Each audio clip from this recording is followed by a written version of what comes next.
merayakan Hari Kemerdekaan ke-81 Indonesia. Saya juga melihat di sini banyak sekali perempuan-perempuan Indonesia yang juga ikut melestarikan identitas kita dengan berkebaya. Saya di sini akan menceritakan sedikit mengapa dan bagaimana kok pakaian kita kebaya. Kita tidak kalah dengan misalnya perempuan India yang menggunakan sari sehari-hari. Saya akan mempunyai rasa hati yang sangat senang melihat seorang rantau di jalan berkebaya, cantik dan beridentitas. Kita Indonesia.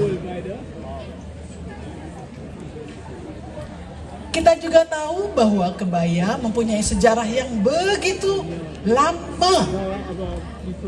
Pada tahun 1964, pada hari Kowani, kita 7.000 perempuan Indonesia mengenakan kebaya pada hari itu. Pada tanggal 24 Juli 1964. Pada saat itu kita jadikan sekarang menjadi Hari Kebaya Nasional. Tahun ini kami merayakannya di Dapur Mama. Kemudian ada informasi juga nih bahwa kebaya diakui juga oleh UNESCO sebagai warisan budaya imaterial sejak 2 tahun ini bersama dengan negara-negara Asia lainnya. Baiklah, kami sudah ber-22 perempuan berkebaya, beridentitas. Dia, boleh nggak aku bertanya, ada berapa macam bentuk kebaya di Indonesia? Ada banyak sekali. Ya, ada kebaya yang dari awalnya sebelum kemerdekaan, ada juga yang sesudah kemerdekaan.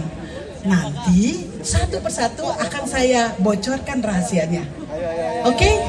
Ayo, kami berkebaya, Hamburg berkebaya. Berjaya, bergaya.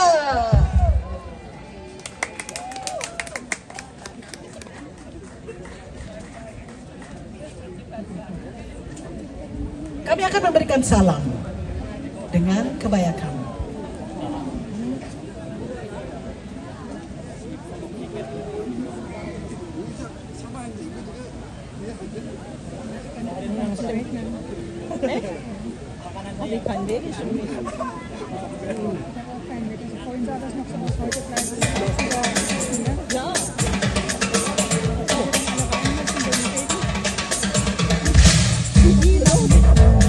Ayo ikut bergoyang, memberi salam.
semuanya. Baiklah, kita akan berkenalan dengan yang pertama dari Pulau Jawa. Pulau ini merupakan asal-usul juga dari kebaya Indonesia, kebaya Nusantara. Ya, Pulau Jawa mempunyai banyak sekali jenis kebaya.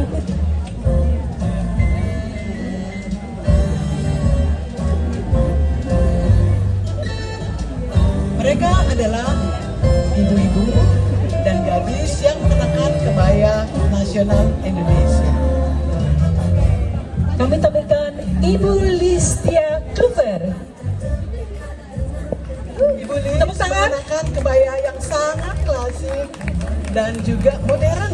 Jadi secara tradisional Ibu Lis juga mengenakan kebaya dengan sanggulnya dan juga perlengkapannya sesuai dengan lazimnya wanita Jawa.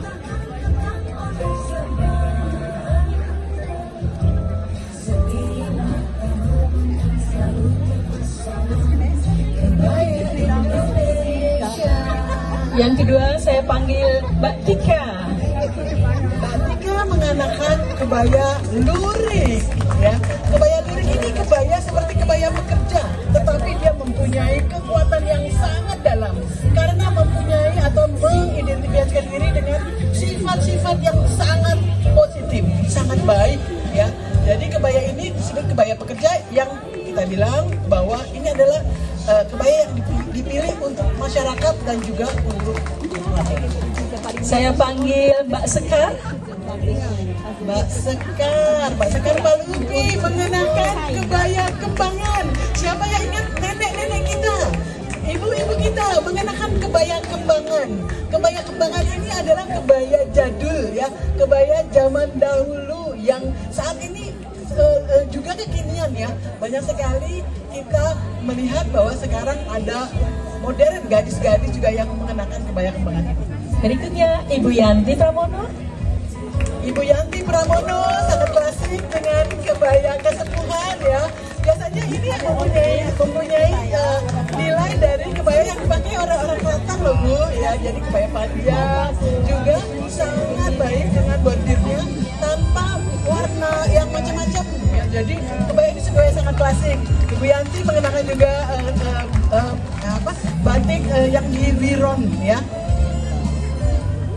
Kemudian saya panggil Adik Juliet.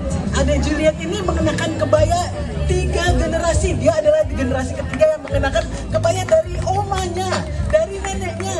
Jadi sudah sangat tua kebayanya. Jadi ini adalah kebaya encim atau kebaya peranakan.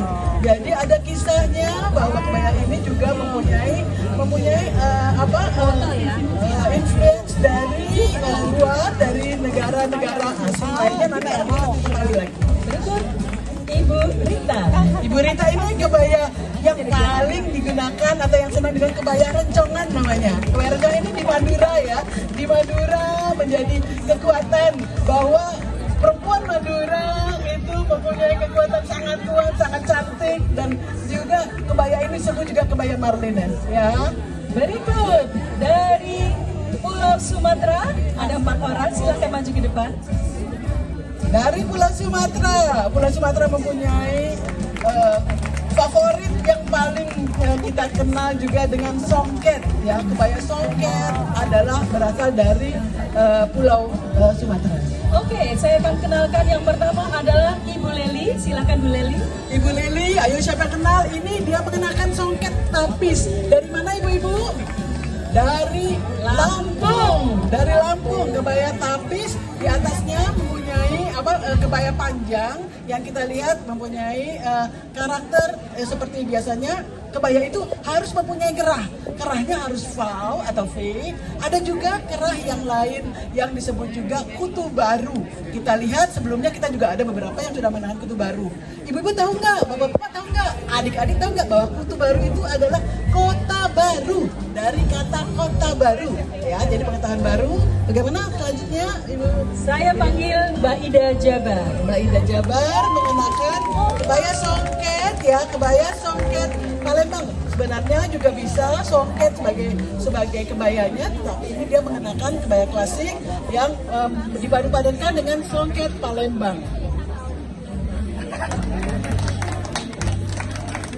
Terima kasih. Saya panggil Ibu Frida.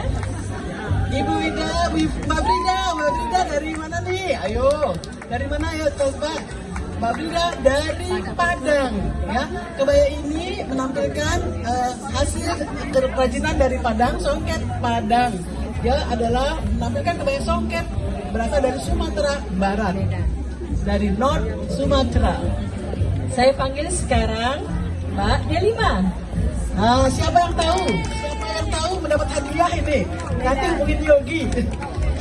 Ini adalah kebaya dari Sumatera Utara.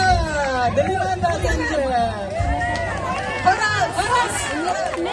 Jadi juga di Sumatera Barat selain mempunyai ulos, juga mempunyai juga mengambil tradisi mengenakan kebaya sebagai blus atau atasan.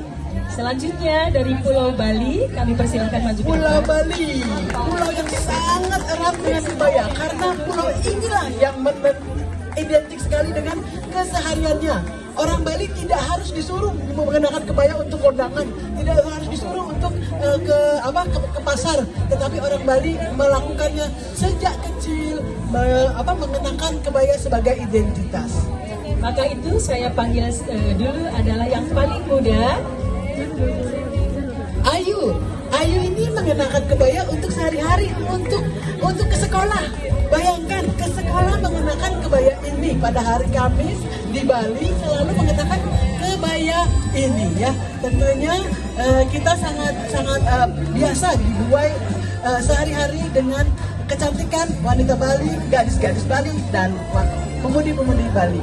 Kami panggil Ibu Made. Ibu Made mengenakan kebaya yang kita lihat sangat digunakan untuk pergi ke kemana ini? Ayo ke pura ya, untuk beribadah ke pura. Kita lihat orang Bali itu mengenakan ikat pinggang ya, pinggangnya diikat, itu menandakan sebuah pengendalian diri. Jadi punya identitasnya. Jadi tidak hanya hanya selendang, tetapi mempunyai identitas dan arti yang sangat untuk sehari-hari ya. Ini untuk pengendalian diri. Kami panggil sekarang Maribel. Maribel mengenakan kebaya yang digunakan untuk kondangan nih. Ayo, kondangan itu kita bawa seserahan ya. Seserahannya di dalamnya apa? Ayo, apa ya? Kadonya apa ya? Yang pasti harus ada gula, ada beras, ada bunga ya. Maribel menggunakan kebaya yang sehari-hari digunakan wanita Bali untuk pergi ke kondangan. Terakhir dari Bali, Bu Aryani. Bu Aryani ini kalau sebagai harus punya taksu yang kuat sekali karena dia akan mempersiapkan segala hal yang akan dibawa ke pura. Jadi harus disiapkan dan orang yang menyiapkannya pun mempunyai hal-hal yang harus wajib dikenakan, mempunyai endek, mempunyai kebaya dan juga hal-hal yang menjadi kewajiban dilakukan oleh orang yang mempersiapkan upacara di Bali. Ya. Sekarang saya panggil dari Sulawesi Utara. Dari Sulawesi Utara kita dibuai oleh Minahasa dan Gorontalo. Yang mana yang Gorontalo, yang mana yang Minahasa? Ayo kita lihat ya. Mbak Daisy. Mbak Daisy ini ayo dari mana? Gorontalo atau Minahasa? Gorontalo mempunyai warna hijau. Das ist grüne Farbe für Gorontalo. Ya, das ist Gorontalo mempunyai warna khas sekali dibandingkan dengan kota lain atau suku lain dari Minahasa. Dia mengenakan kebaya berwarna putih. Ya, silakan. Kami panggil Mbak Darmawati. Mbak Darmawati juga mengenakan kebaya dari Minahasa, ya, dari Minahasa yang dipadu-padan dengan batik, ya, dengan batik juga buat keseharian juga bisa. Kita bisa menggunakan celana panjang atau kain ataupun rok dan lain-lain.